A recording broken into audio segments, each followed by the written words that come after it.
Assalamualaikum warahmatullahi wabarakatuh, sahabat ngaso.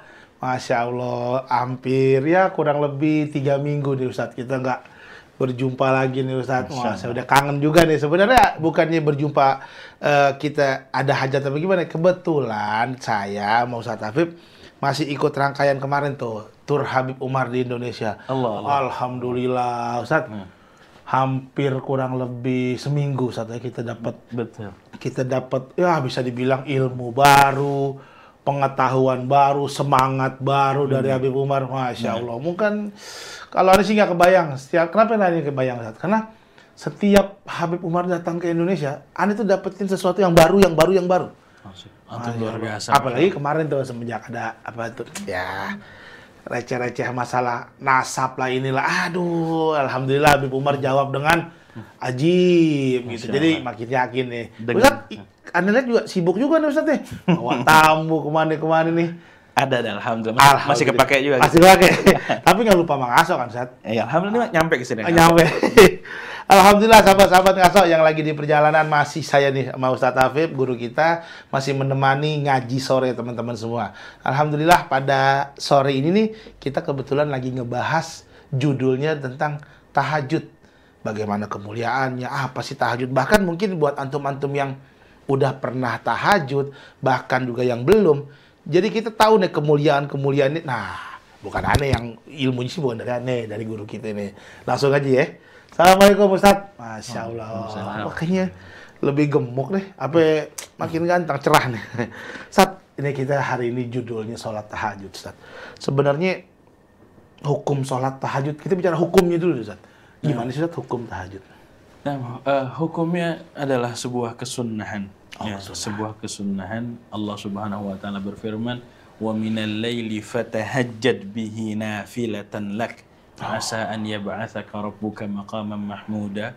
Dan dari bagian malam hendaknya fatahajjat bihi, ambil salat tahajud nafilatan lak sebagai tambah-tambahan untukmu ya, tambah-tambahan bekal. Asa an yab'atsaka rabbuka maqaman mahmuda. Mudah-mudahan dengan demikian Allah Ta'ala akan bangkitkanmu nantinya ke tempat kedudukan yang terpuji. Jadi cara hukumnya sunnah. Cara hukum sunnah. Cara hukumnya nih ya. Nah, tapi kalau kita bicara keistimewaan, Ustaz. Nah, keistimewaannya banyak banget ya. Keistimewaannya banyak banget. Rasulullah SAW bersabda, "Alaikum bi qiyamul lail fa innahu da'bas salihin." Hendaknya kalian perhatian dengan kehidupan malam, arti dengan beribadah malam. Fa innahu da'bus salihin, karena itu adalah kebiasaannya orang soleh. Ya, kebiasaannya orang soleh. Orang soleh bahkan diungkapkan laula qiyamul lail ma ahbabtul baqa'a fid dunya. Kalau bukan karena qiyamul lail, salat malam, aku nggak senang tinggal di dunia. Ya. Jadi yang bikin betah tinggal di dunia itu qiyamul lail. Ya. Kalau kita yang bikin betah tinggal di dunia apa? Wah, hidup enak, banyak duit. Ya. duit aja kayaknya gitu. Tapi kalau orang soleh karena qiyamul lail itu yang bikin aneh betah tinggal di dunia. Ya. Sebagian lagi mengungkapkan laula mujalasatul ikhwan ma ahbabtul baqa'a fid dunya. Kalau aneh bukan karena seringnya duduk bersama saudara-saudaraku orang-orang soleh, aku nggak betah tinggal di dunia. Itu kecintaannya orang-orang soleh tuh begitu tuh. Ya. Duduk dengan orang-orang soleh, kemudian qiyamul lail, itu yang bikin betah di dunia. Masya Allah, itu pendapatnya orang-orang soleh itu begitu. Betah di dunia karena adanya qiyamul lail. Masya Allah. Ustaz, nah ini kan ada beberapa, mungkin balik lagi ini jatuhnya ke pengetahuan kali saja. Sebenarnya rakaat yang bagus atau sahih atau afdol itu untuk tahajud itu berapa rakaat Ustaz? Nah, nggak ada batasan ya. Nggak ada batasannya harus sekian rakaat. Ente mau 1000 rakaat? Boleh. Masya Allah, coba tinggal. Ente mau 300 rakaat? Boleh. Terus, jadi nggak ada batasannya sebagai. Tapi paling nggak, ente sholat witir pun itu juga bagian dari tahajud. Nah, laksanakan witir itu juga bagian dari tahajud. Berapa witir? 3 rakaat, 5 rakaat, 7 rakaat, maksimalnya 11 rakaat. Itu juga bagian dari tahajud. Jika dilaksanakannya selepas bangun tidur. Oh, gitu. Ya, ya. Nah, Ustaz, apa sih di dalam Al-Quran atau hadis tentang kemuliaan tahajud ini Ustaz. Sehingga tadi Ustaz bilang ulama-ulama sendiri pun bahkan enggan untuk meninggalkan tahajud ini. Iya. Tapi guru jangan dijawab dulu guru. Oke. Masya Allah, sahabat-sahabat ngaso, aduh, udah pada mau nyimak yang datanya udah mau habis. Isi dulu deh. Kita akan kembali setelah yang satu ini. Jangan kemana-mana, masih di ngaso. Assalamualaikum.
Assalamualaikum sahabat-sahabat ngaso, alhamdulillah masih di segmen 2 nih.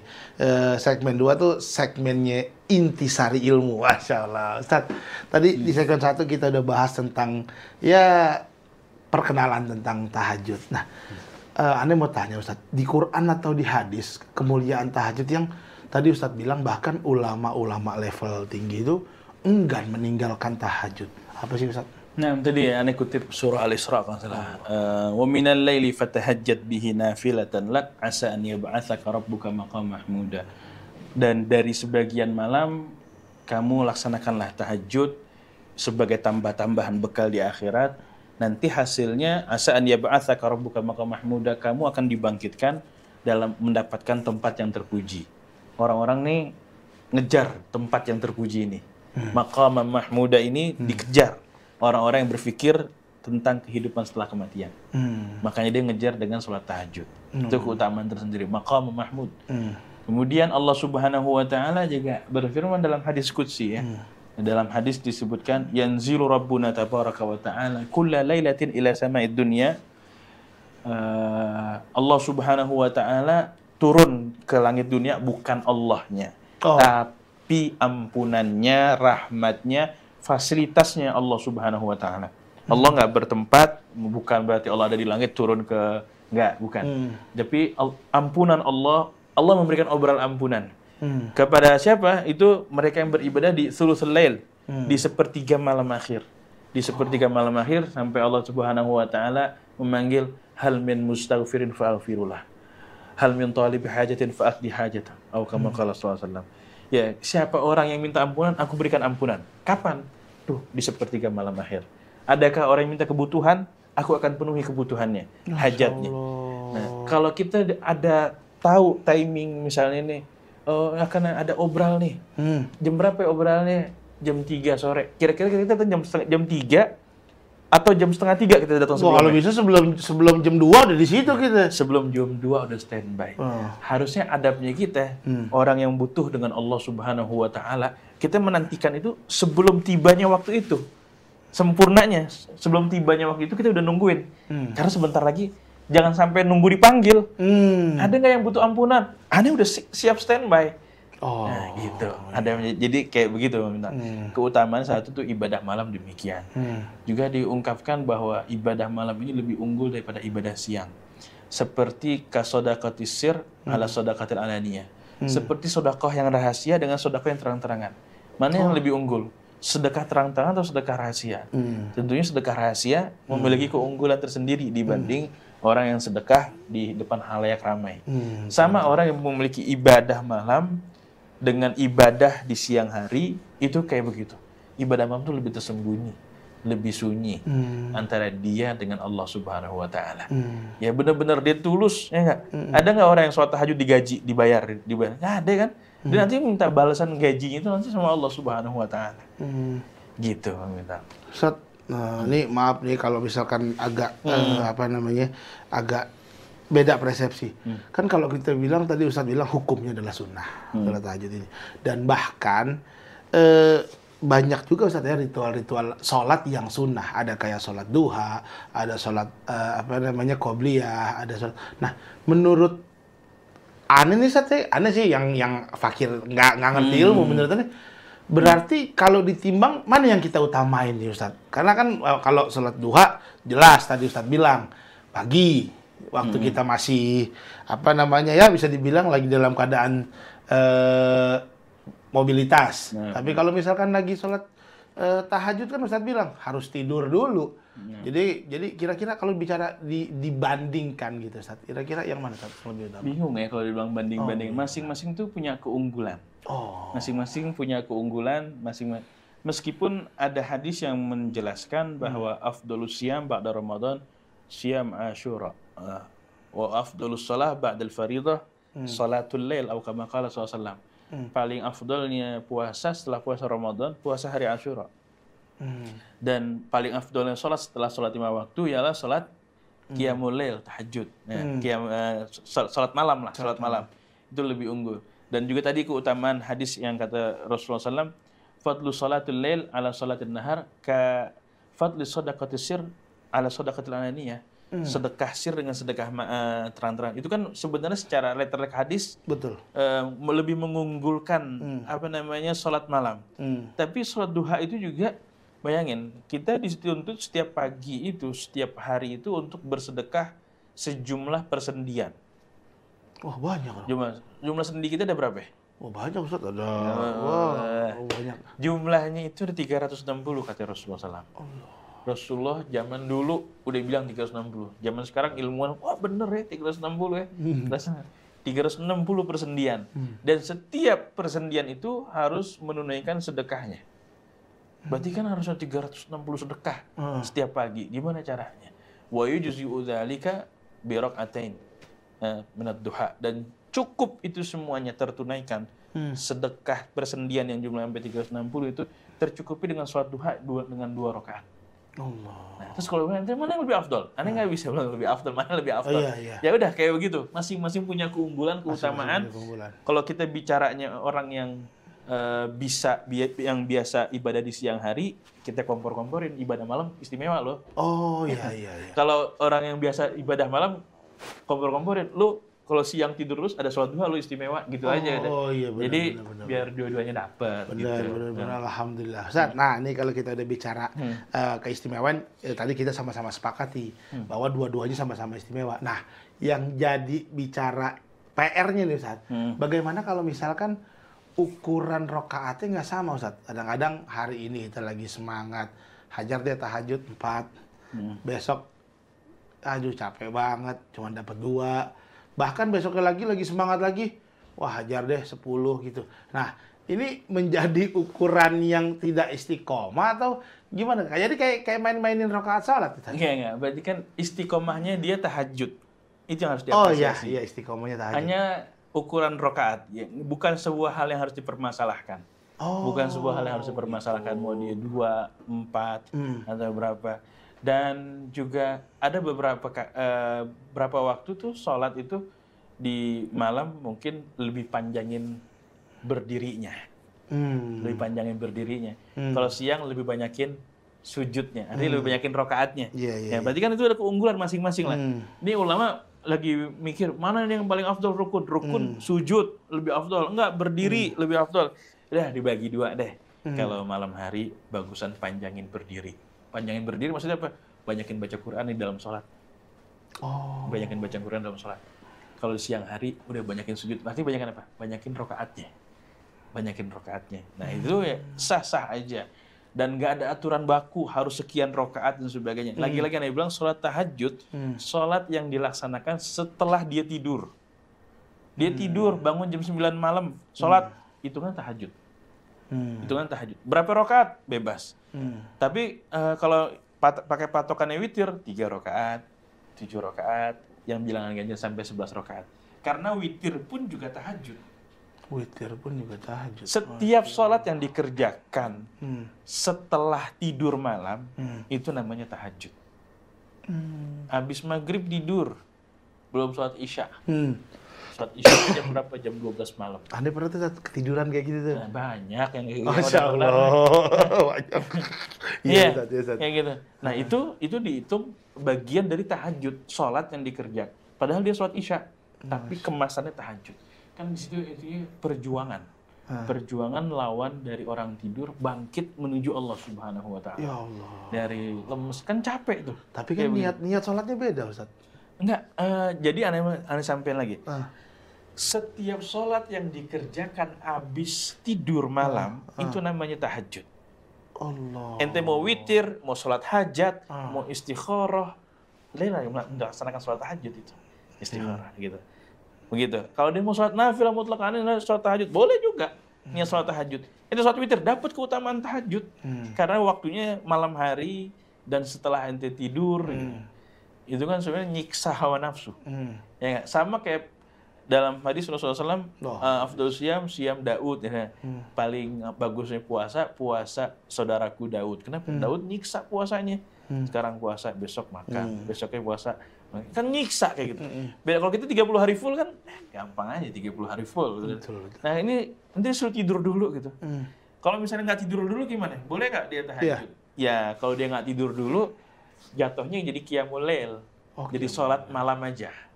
Sholat malam, sholat ibadah di malam hari. Sholat ibadah di malam hari. Begitu. Masya Allah. Alhamdulillah. Itu ilmunya nih Ustaz. Nah di segmen 3 ada yang mau tanya nih tips agar bisa bangun tahajud. Dan yang paling penting sih adalah, kan tadi Ustaz bilang tahajud itu adalah hajat. Nah kira-kira di rakaat mana atau di momen-momen apa kita bisa minta sama Allah Ustaz? Ya tergantung dengan hajat yang tadi. Tapi setelah segmen 3 Ustaz. Jangan kemana-mana sahabat Ngaso, kita ketemu lagi setelah yang satu ini. Assalamualaikum.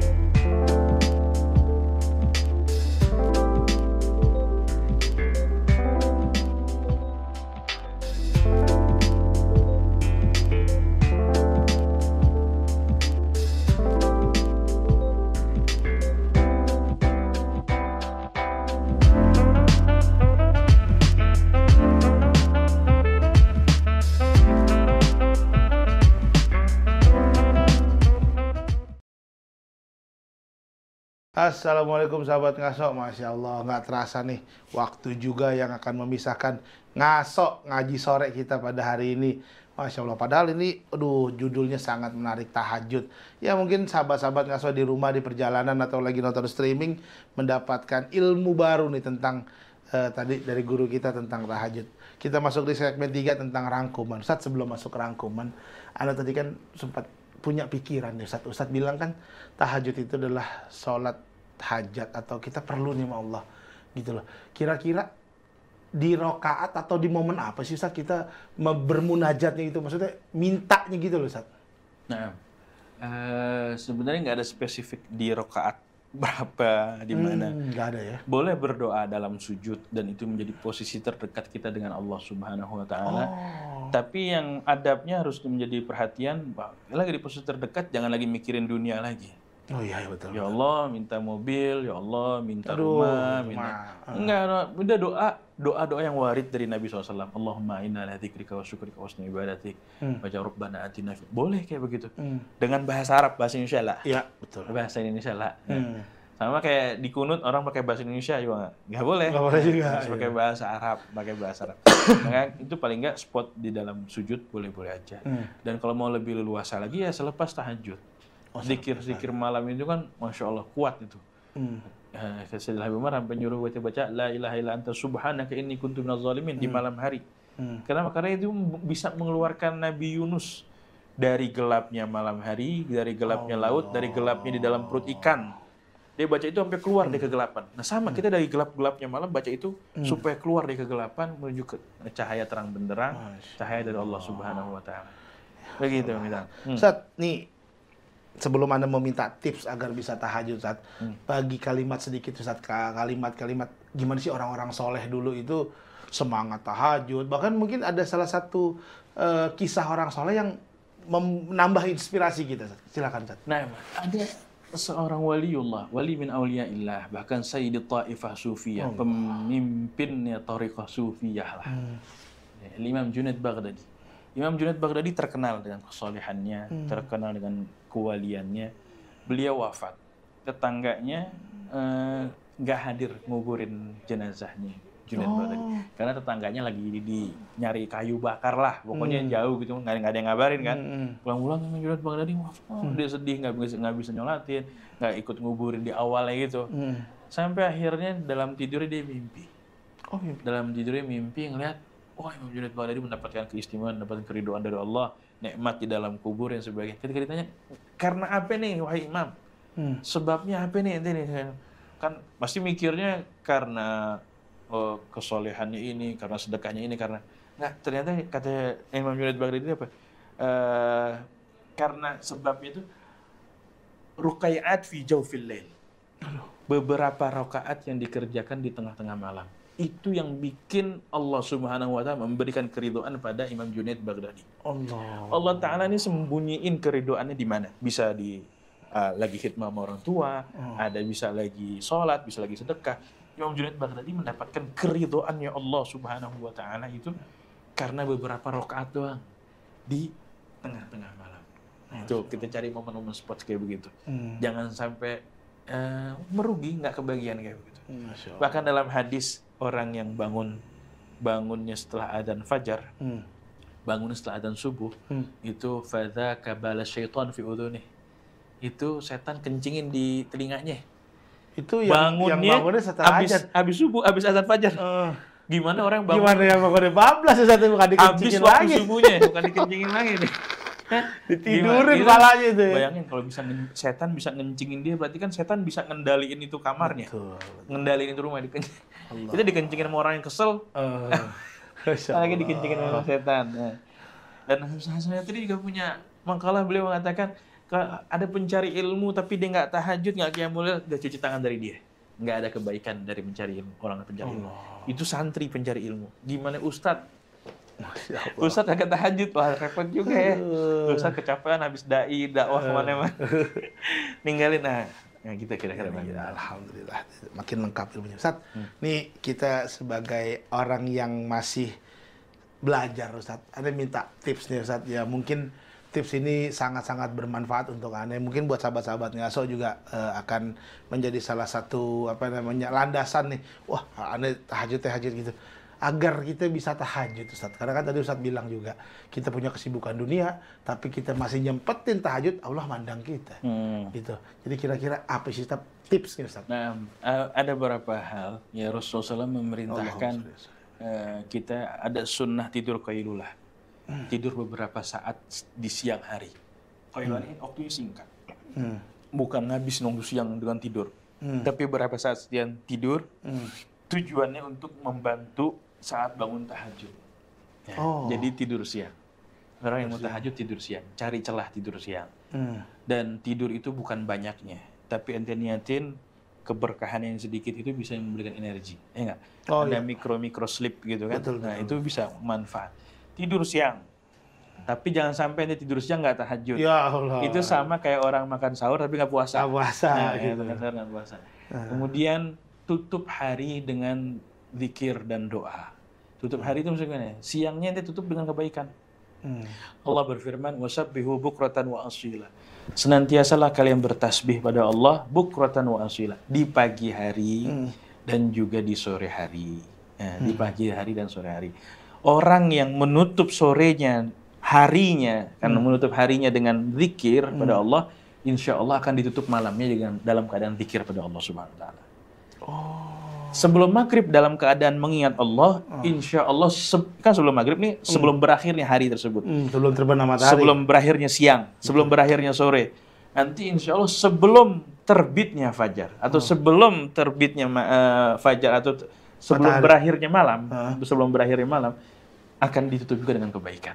Jadi dimulai dengan kebaikan. nah ditutup dengan kebaikan. Masya Allah. Jadi kan awal malam itu maghrib, Iya. akhir malam itu ya, Iya, subuh. jelang subuh. Akhir malam. Jadi yang menutup siangnya dari pagi sampai sore terbenam. ya disebutnya sampai terbenam matahari. Tutup siangnya dengan kebaikan. Nanti insya Allah Allah akan tutup malamnya dengan kebaikan. Tutup malam itu kapan? Sepertiga akhir. Kan sepertiga pertama sampai jam 10-an, sepertiga tengah-tengah tuh sampai jam 1-an, sepertiga akhir setengah 2 sampai subuh lah. Nah, itu sepertiga akhir. Sepertiga. Gitu. Jadi tipsnya itu yang kedua, tutup siangnya dengan kebaikan. Ya. Kemudian yang ketiga, tidur cepat. Tidur cepat. Betul. Nabi itu orang yang tidurnya cepat, bangunnya cepat. Tidurnya kalau udah kelar urusan semua tidur. Kalau kita udah kelar semuanya, majlas, ngopi. Begitu. Malah makin digas malah lagi. jadi banyakan mudorot. Iya. Rasulullah itu tidurnya cepat, bangunnya cepat. Jangan kita tidurnya cepat, bangunnya lambat. Iya. Ada tidur lambat, bangun lambat yang salah, itu menselisih sunnah Nabi SAW. Sunnah Nabi begitu tidur cepat, bangunnya cepat. Masya Allah. Gitu. Kira-kira itulah tipsnya. Ya. Selebihnya masih banyak lagi, terusan nanti Masih kapan-kapan banyak kita lagi bahas lagi. kita bahas.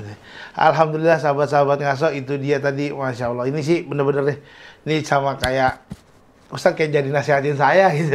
Mudah-mudahan sahabat-sahabat ngaso bisa ambil ilmu, bisa ambil manfaat, dan yang paling penting adalah ilmu dan disebarin juga nih ke saudara-saudaranya, ke teman-temannya, atau bahkan ke keluarganya. Mudah-mudahan menjadi ilmu yang manfaat, apa yang tadi Ustaz bilang tentang tahajud. Saya pamit undur diri, kita ketemu lagi nanti di episode akan selanjutnya.